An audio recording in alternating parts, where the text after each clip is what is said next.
Currently, the only North American round on the WRC calendar, Rally Mexico is one of the most exciting and challenging rallies that attracts tens of thousands of fans every single year.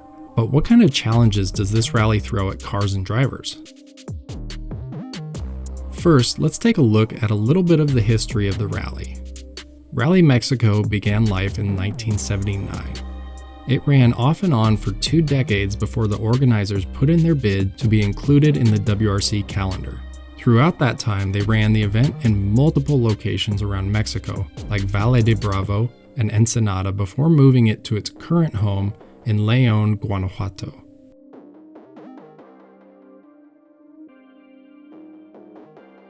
Located high in the mountains just a few hours northwest of Mexico City, Rally Mexico is one of the most torturous rallies for drivers and their cars thanks to the altitude and rough roads. It is by far the highest altitude rally on the calendar, with stages reaching as high as 14,000 feet or just under 4,300 meters.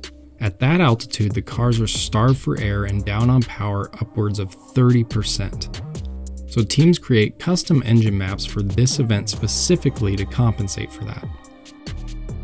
Another defining feature of Rally Mexico are the roads.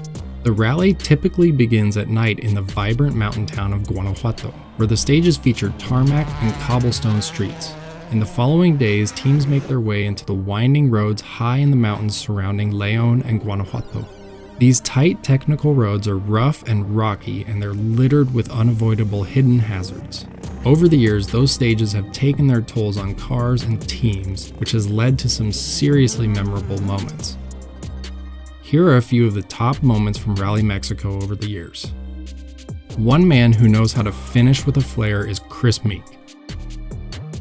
Back in 2017, Meeke and co-driver Paul Nagel were leading the rally by 37 seconds heading into the final power stage.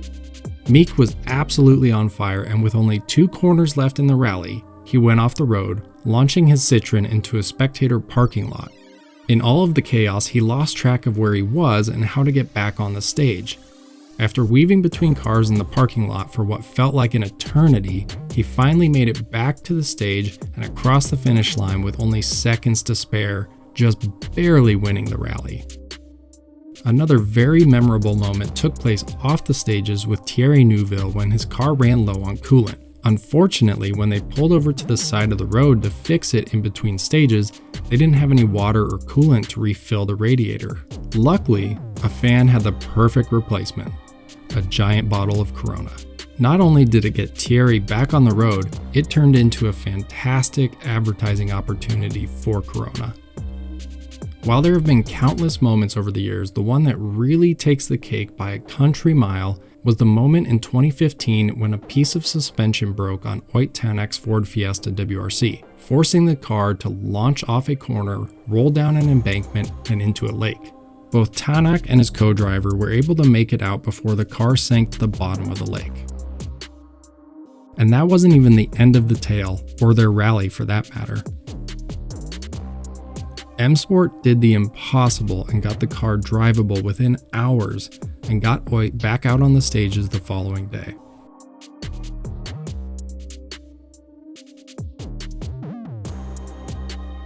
Back in 2020, Rally Mexico was the final round of the championship before the world came to a screeching halt, and it hasn't been on the calendar since then.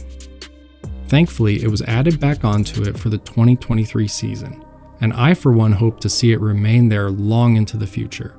It's one of the most spectacular and exciting events with arguably the best rally fans in the world. Thank you so much for stopping in to watch our latest video. If you enjoyed it, we'd appreciate a like, and if you want to see more videos like this, subscribe and hit the notification bell so you never miss them. I'll catch y'all in the next one.